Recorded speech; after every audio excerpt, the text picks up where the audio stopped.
So we're now recording. Hi Emily. Hello. Alright, so what are we going to be training with you today? Just how to learn the credit card manual trade. I'm not even picture there, sorry. I feel like there we go. Okay. So we're just learning how to do manual credit card trade. Alright, no worries. So today's goal is what we're going to learn to do is how to use this machine. Have you seen one of these machines before? Yes. Okay, awesome. Now, do you think you would be able to, I'll just flip to my learning plan.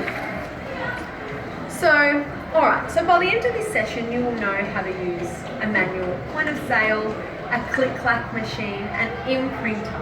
Okay. Can you name me, how many different credit cards can you name me? My credit cards. My credit card. Like, you've got... MasterCard. Yeah, MasterCard. Visa. MasterCard, Visa, you've got Diners. Never heard of it. Okay, Diners, you've got American Express, and there's also Citibank as well. Yeah. Citibank have a card, and then there's other credit cards that the rich people have that we don't have. So, all right. Now, do you know why we use credit cards?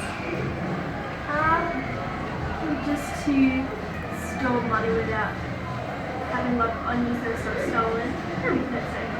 So it's credit. So the bank allows us credit, so that we can borrow the money and then return it to the bank that way. Yeah. So exactly. So if we don't have cash or we don't have our own money, we can use their money and then repay it back.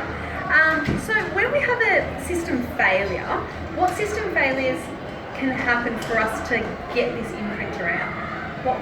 Like if the computer shuts down, Yeah. or if like the server. Yep. If the server shuts down, what about the banks? If the banks have a bit of a system failure as well. Yep, so we won't be able to use the FPOS machine, will we? No, so we'll have to get out the imprinter. Yeah. And we'll have to do it manually. That's right. Alright, so just going back, so the overview for today, we'll learn how to imprint credit cards. We'll also identify any resources that we will need to use the imprinter. So we'll need a card. I'll use my own card. So we need the imprinter. We also have the imprinting papers that we need there as well. We've also got a receipt book. Because we can't actually use the computer, we can't give them a receipt, we need to give them a manual receipt or a hard copy receipt that way. Alright. So what I'll do is I'll show you how to do it, and then I'll do it again with slow talking points, and we'll go through it, and then I'll get you to have a go as well. Okay. Alright, does that sound like a good plan? Alright, what I do need to let you know is that because this is a rolling movement, I want you to make sure that your fingers don't come in underneath, because you can hurt yourself. Alright, be careful when you're picking up the paper, because you are moving your hands across the paper. Just be careful not to cut yourself. So just when you're picking up the paper, be aware of where your fingers are. Ready to start? Alright, so what I'll do is I'll just get started and I'll show you a couple of different things that we're doing. So what we'll need to do is, this is our receipt book. So a customer's come to us wanting to purchase an item. So then what we'll need to be doing is, we will need to have, so we'll fill in just a booklet, which we'll need, whether it's a sale, so we'll fill in a sale, the SKU, so everything that our barcodes would have on there, we'll fill it in to say what size, what colour, so that when we're putting it into the system, we can tell the system when it's back up again, we can tell it exactly what's on there. Alright, so that sounds pretty normal? Yeah. Alright, and then the prices, and then the total, and the total down there. So this is the customer's manual receipt, or a hard copy receipt, instead of coming out of the computer like that. So what I'll do is I'll put my card in there, I will then pop this in here, keeping my fingers away, and we're clicking with my key. Alright, so then we're taking that one away, and then I would give the customer the yellow copy attached with their hard copy, and they'll go away with the goods. Alright, so we also need to fill in a few details, so now we'll go through it really slowly with you, and we'll go through it all. So again, so we'll start to fill in, so just going on this one for example, so we'll fill in our store number, the date, the team member, so just tick in that it's a sale, and that the SKU, the prices, so that's done there. And get the customer to sign there to say that they've also agreed with what they're purchasing there. Then what we need to do is on our imprinting leaflets here, there will need to be some details that you'll need to fill out. So if we have a look at this one, this is all carbon here, so you do need to press a little bit harder when you're on there. So you need to put down the date, what they're purchasing. So if they're purchasing 1 or 2 items, definitely put them individually. If they're purchasing more than the amount there, just write by various pieces of clothing. So, 3 times women clothing, 2 times men's clothing, because then we can't squeeze it all in that way. So we're putting down the dollar total, get the customer's signature on there as well. So what I will do is I'll then grab the customer's credit card and I'll pop it into its position just in there like that. I'll then grab the full slip, such as this, and I'll just put it right in under there. So there's a plate there with the company's details on there. I'll then slip that in underneath, pressing that down, making sure that I've got a firm grip on this side, keeping my hand firmly up top, and we need to make one swift action. So firm and swift action. Forward and back.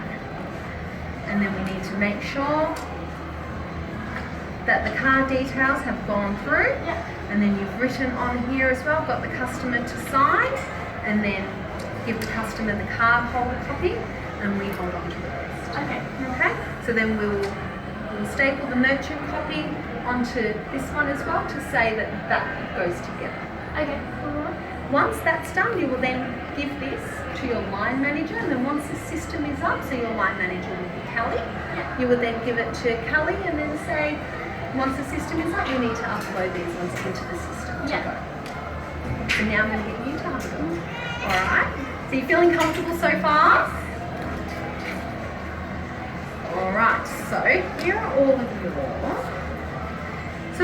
So the customers come in wanting to purchase something, what would the first thing that you would need to do? The receipt? Yep. So you need to fill in their receipt book. Okay, so we've done the receipt book now, filled in all the details. Now what we also need to do as well, so you need to make sure that we have the imprinter, and you'll need to, fill in all the items. Also, one thing that I neglected to mention was that you also need to tick whether it's a MasterCard or a Visa. So which one is this? That's a MasterCard. So that's a MasterCard, and then it's also got here a little box just to check that the date is valid. And the date that you'll find is the expiry date. That's there. So then you would say, yes, that's in date. Yep, that's valid there. Get the customer to sign, and now do you want to pop them in here and give it a go? Give it a whirl.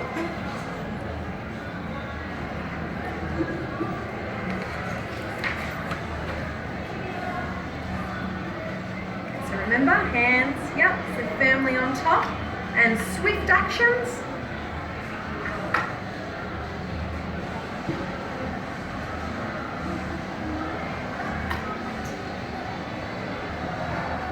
Alright, so start from there and give it a good backwards and forwards. I'm just not starting. Yes, you are. You ate your Wheaties. Alright, so when you're starting from the top, from the front here, it's like a roller coaster. Forward. And then slide back. Alright, we'll do that one again.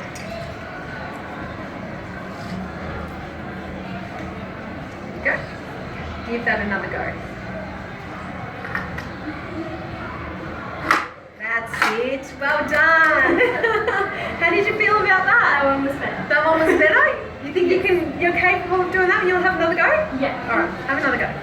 Alright, so we're popping down the card. We've filled in all the details that we need to fill in. So you remember all the details that you needed to fill in. Yeah, customers sign that. You've checked the card, checked the items, pop that all away. That's it. You've got it. Well done. Alright, so also one thing I also need to let you know is that every card, once you identify how the customer is paying, you also need to check that there's limits. Because unfortunately not everybody is as nice as you and me, so there is fraudulent activity that does happen. So that's why banks need to have a credit limit that they can have without authorisation. So with an Amex card, this will all be written on your counter as well. So with Amex card, it's $250 or more. You need to call up Amex and give an authorisation number. Once you receive that authorisation number, you'll place it where it says authorisation.